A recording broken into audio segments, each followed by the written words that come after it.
Selamat datang di video terbaru saya. Video ini merupakan bagian dari video series yang berdiskusi soal berbagai topik seputar teknologi blockchain dan aset kripto. Video ini diproduksi bekerjasama dengan Akademi Kripto. Nah, seperti biasa sebelum kita masuk ke materi atau pokok bahasan di dalam video ini, kita akan baca dulu halaman disclaimer. Berbagai informasi yang disampaikan di dalam video ini bukan merupakan ajakan untuk menjual atau membeli instrumen apapun, melainkan untuk tujuan edukasi semata. Termasuk ketika ada penyebutan nama produk, nama merek, nama aset, itu bukan berarti endorsement terhadap produk, merek, atau aset tersebut. Nah, topik apa yang akan kita bahas kali ini? Kita akan berdiskusi soal personal security atau keamanan personal atau keamanan pribadi. Tentu saja ini akan terkait dengan aset kripto. Nah, jadi kalau kita melihat sebenarnya wallet kripto ini secara desain memang aman. Misalnya si private key itu memang didesain atau disimpan dengan enkripsi yang cukup kuat. Kemudian selain itu juga ada username atau password yang harus disuplai oleh si user sebelum bisa mengakses si wallet crypto tadi. Kemudian bisa jadi ada multi-factor authentication misalnya. Jadi sebenarnya ada beberapa lapisan keamanan yang diimplementasikan ke dalam crypto wallet tadi. Tetapi bisa jadi permasalahan keamanan itu tidak hanya di kriptonya atau di asetnya atau di walletnya, tidak hanya di crypto walletnya tetapi di usernya atau penggunanya. Jadi bisa jadi kesalahan ada di tangan pengguna. Misalnya pada saat kehilangan password atau misalnya walletnya hilang. Jadi meskipun sudah ada seed phrases, menyimpan seed phrases itu juga untuk keamanan modern yang memang jenis serangannya bermacam-macam itu memang tidak cukup.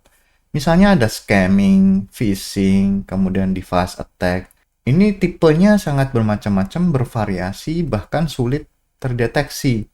Makanya kita akan mencoba untuk membahas beberapa metode atau cara-cara yang kita bisa tempuh untuk melindungi diri kita sendiri. Secara otomatis akan melindungi aset kripto yang kita miliki.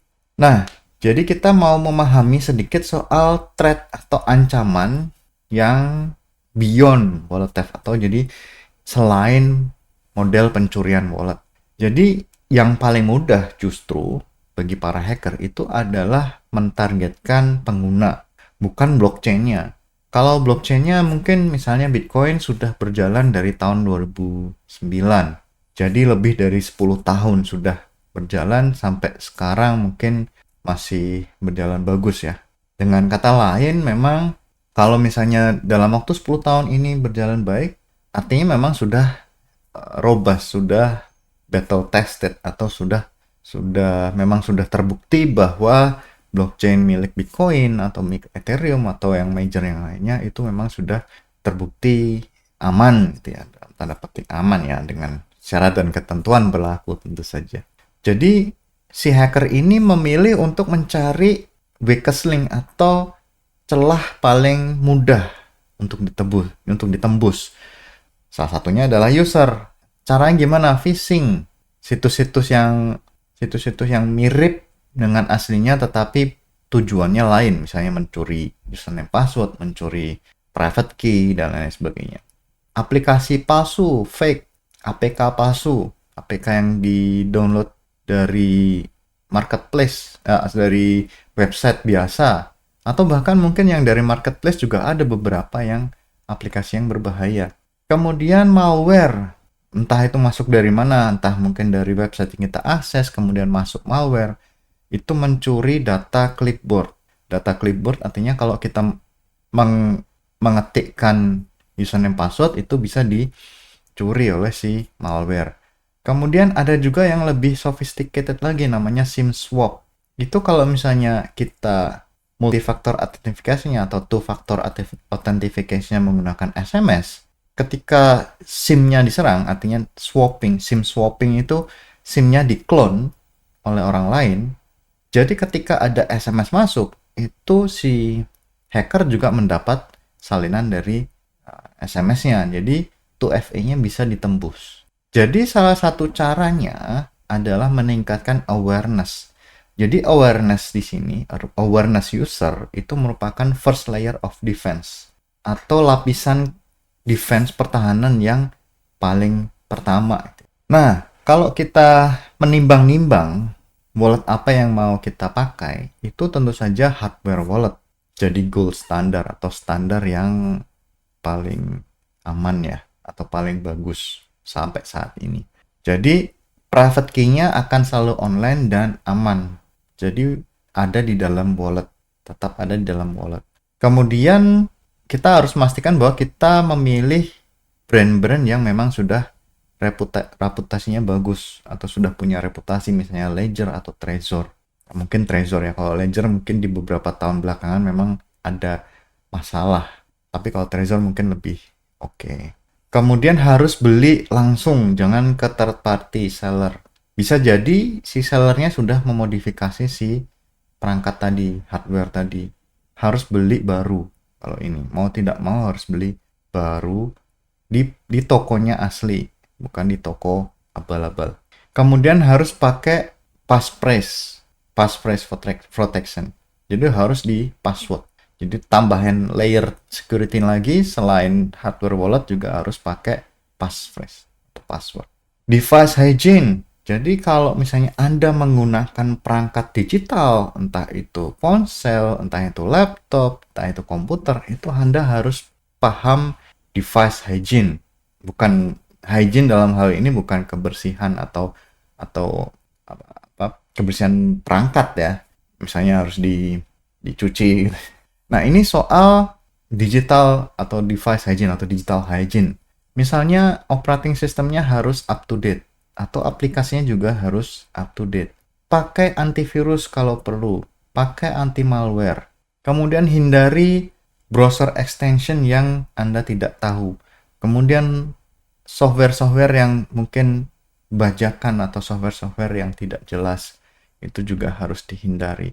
Kemudian jangan pakai wallet di dalam komputer publik atau komputer yang di-share.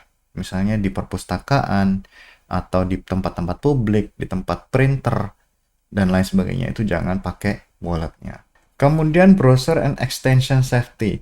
Kenapa ini penting? Karena banyak wallet, misalnya MetaMask, itu berjalan di browser. Jadi karena MetaMask itu adalah add-on browser kan. Jadi browser safety, add-on safety ini, extension safety ini jadi penting. Jadi kalau Anda memang banyak beraktivitas terkait dengan aset kripto, harus punya browser khusus yang terpisah. Jadi kalau Anda browsing, jangan digabung dengan aktivitas kriptonya. Kemudian hilangkan autofill dan save password. Jadi password jangan disimpan. Kemudian URL-nya diverifikasi manual, jangan pakai bookmark. Kalau bookmarknya bermasalah, nanti bisa kena phishing. Kemudian hati-hati browser plugin. Kalau ada website yang menawarkan plugin, jangan diinstal. Berarti itu websitenya bermasalah. Jadi pergi dari situ. Kemudian terkait dengan 2FA dan autentikasi. Pertama, pakai 2FA yang berbasis aplikasi untuk menghindari SMS based 2FA yang SMS swapping tadi ya. Kalau menggunakan aplikasi seperti Google Authenticator ini lebih aman. Jangan menggunakan ulang password, jadi jangan dipakai ulang di website-website yang berbeda. Kemudian tentu saja kalau Anda pakai password yang berbeda, harus pakai password manager. Kalau Anda bisa mengingat semuanya bagus, tapi kalau tidak, pakai password manager. Nah, bagaimana dengan email dan messaging? Kalau misalnya Anda punya crypto account, pakailah email yang dedicated. Kemudian pakai 2FA yang tadi berbasis aplikasi, bukan berbasis SMS. Jadi email service-nya ada 2FA-nya. Misalnya kalau Gmail itu sudah ada 2FA. Kemudian email itu juga harus berhati-hati, sangat-sangat berhati-hati karena dia jadi celah masuknya phishing. Karena kalau ada email masuk, ada link, kadang-kadang kita ingin klik. Kemudian hati-hati dengan attachment misalnya ada file tertentu yang kalau diakses bisa menyebarkan malware atau virus. Kemudian pakailah encrypted messaging apps atau aplikasi messaging kalau misalnya punya chat-chat yang sensitif ke pihak-pihak yang sensitif, itu pakailah encrypted messaging apps supaya tidak bocor datanya. Harus pakai encrypted messaging apps. Misalnya terkait dengan ini mungkin jangan dilakukan ya, harus misalnya mengirim private key gitu. Jangan dilakukan, tapi kalau memang harus, pakailah encrypted messaging apps. Kemudian file chatnya juga harus di-encrypt, bisa pakai enkripsi.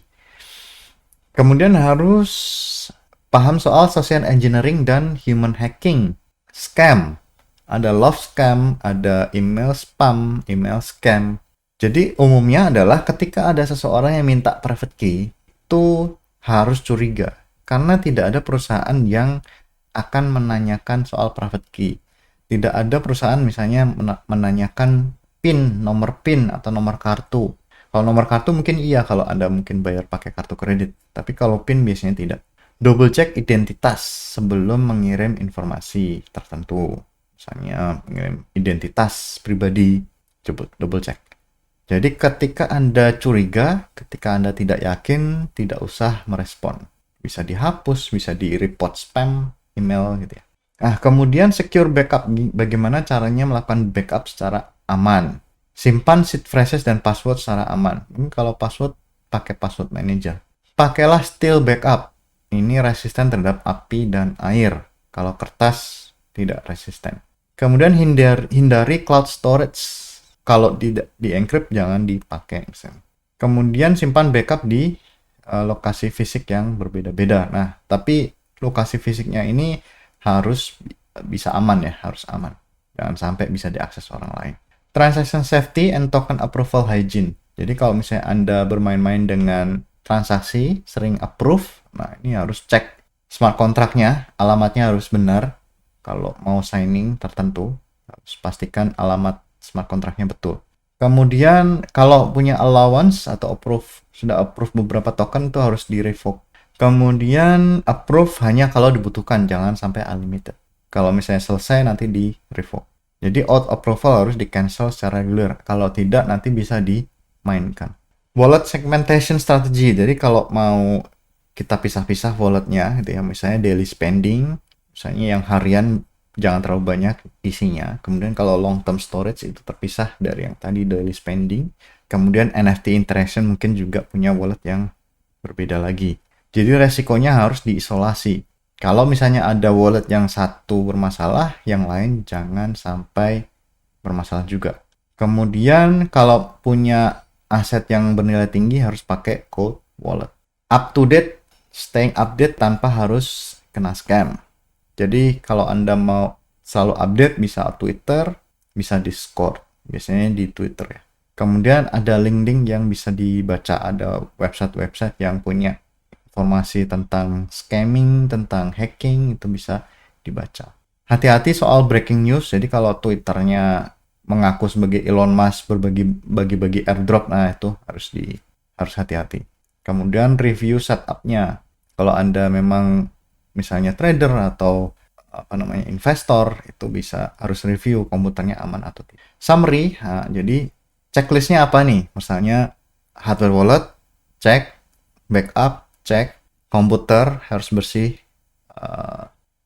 handphone, kemudian MFA, 2FA, SMS, hindari SMS, kemudian scam harus berhati-hati, phishing juga harus dihindari, kemudian segmentasi wallet. Itu beberapa langkah, beberapa checklist yang harus kita perhatikan kalau kita mau mengurangi resiko terhadap keamanan atau tipe serangan terhadap wallet kita.